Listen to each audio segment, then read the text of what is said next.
Next gen ஆன்மீக அன்பர்களுக்கெல்லாம் என்னுடைய அன்பான பணிவான ஆசீர்வாதத்தை தெரிவித்துக் கொள்கிறேன். நெக்ஸ்ட் ஜென் இதன் மூலமாக சோழி பிரசன்னத்தின் மூலமாக 12 ராசி 27 நட்சத்திரத்துக்கான பலாபலங்களை எல்லாம் இறையர்களாலும் குருவர்களாலும் உங்கள் நலன் பொருட்டே பேசுகிறேன். அந்த வகையில் டிசம்பர் மாதம் ஒவ்வொரு மாதமும் ஒவ்வொரு காலமும் நான் கடந்துதான் வர வேண்டும். நம்முடைய கர்மாவாக இருந்தாலும் சரி, வாழ்வியலாக இருந்தாலும் சரி, நம்பிக்கை, அந்த நம்பிக்கை நம்மளுடைய குலைந்து போகும்பொழுது, அந்த நம்பிக்கை நமக்கு இல்லாமல் நகர்ந்த பொழுது இந்த மனித மனம் இறைவனை நாடுகிறது. இறைவனை சார்ந்த ஜோதிடமும் அந்த நம்பிக்கையின் ஒரு பகுதி தானே. அந்த வகையில் பார்க்கும்போது டிசம்பர் மாதம், இந்த டிசம்பர் மாதம் எவ்வாறு இருக்கும்? மேஷத்தை பொறுத்த வரைக்கும் அஸ்வினி, பரணி, கிருத்திகை 1ஆம் பாதம். அந்த வகையில் பார்க்கும் பொழுது இந்த மாதம் எவ்வாறு இருக்கும் என்பதை இப்போ நம்ம சோழி பிரசனத்தின் மூலமாக பார்க்க போகின்றோம்.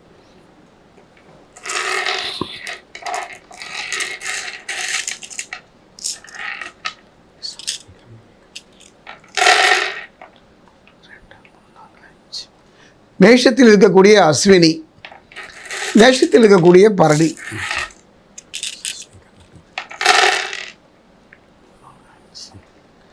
மேஷத்தில் இருக்கக்கூடிய கிருத்திகை 1ஆம் பாதம்,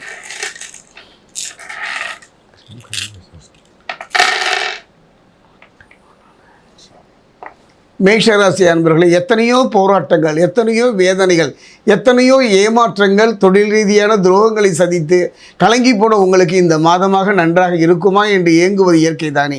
அந்த வகையில் பார்க்கும்போது இந்த மாதத்தில் கிரகங்களின் இருப்பு என்று பார்த்தோமானால் சில நல்ல மாற்றங்கள் தான். சனி பகவானை பொறுத்த வரைக்கும் வக்ரமாகி வக்ர நிவர்த்தியும் ஆகிவிட்டார்.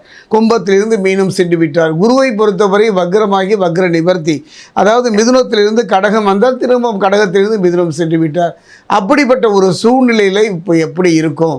அந்த வகையில் பார்க்கும்போது விருச்சிகத்தை பொறுத்த வரைக்குமே 3 கிரகங்கள் அங்கே அற்புதமான ஒரு அணிவகுப்பை செய்கின்றன. அந்த வகையில் பார்க்கும்போது குரு 3ஆம் இடத்துல விரய செலவுகளை உண்டு பண்ணினாலும் கூட அந்த விரய செலவை சுப செலவாக மாற்றுகின்ற வல்லமை கலத்திரக்காரன் என்று சொல்லக்கூடிய சுக்கிரனுக்கு உண்டு. அந்த வகையில் பார்க்கும்போது கவலையே பட வேண்டாம். நல்ல சுப நிகழ்வுகள், குடும்பத்தில் ஒரு நிம்மதியான நிகழ்வுகள், மனதில் ஒரு சந்தோஷம், ஆன்மீகம் சார்ந்த ஒரு நினைவுகள் ஏற்படுவதற்கான அற்புதமான ஒரு காலம் இந்த டிசம்பர் மாதம் மேஷராசிக்கு. அதே நேரம் பார்த்திங்கன்னா 12ஆம் இடமான விரயஸ்தானத்தில் சனி இருப்பதனால் கவலைப்பட வேண்டாம். சனி பகவானால் எந்த விதமான ஆதாயம் பெற முடியாவிட்டாலும் கலத்திரக்காரன் சுக்கிரன் ஒரு நல்ல மாற்றத்தையும் ஒரு நல்ல முன்னேற்றத்தையும் தரக்கூடிய ஒரு அற்புதமான நிலை. இதுவரை மதில் மேல் பூனையாக கலங்கி நின்ற உங்களுக்கு ஒரு தெளிவான முடிவு எடுக்கக்கூடிய நிலையை புதன் உங்களுக்கு தருகின்றார். ஜாமீன் கையெழுத்து முடிந்தவரை போடாமல் இருப்பதும், பிற விஷயத்தில் மூக்கை நுழைக்காமல் இருப்பதும், தானுண்டு தன் வேலை உண்டு என்று இருப்பது இந்த காலத்தில் சிறப்பு. வீண் விவாதங்களில் ஈடுபடாமல் இருப்பதும் ஒரு சிறப்பு தான். அதே நேரம் பெரிய மனிதர்களை பகித்து கொள்ள வேண்டாம். பொதுவாக இந்த மாதத்தை பொறுத்த வரைக்கும் நிதானமாக பொறுமையாக நம்பிக்கையோடு நகர்வோமானால் அற்புதமான ஒரு யோக பலன்களை கொடுக்கக்கூடியது. என்னை பொறுத்த வரைக்கும் அதாவது கனவுகள் காண்பதை விட இருப்பதை இழக்காமல் இருந்து கொள்வதே சிறப்பு என்ற வகையில் சற்று கவனத்தையும் எச்சரிக்கையும் தான் இந்த மாதம் மேஷராசிக்கு தருகின்றது.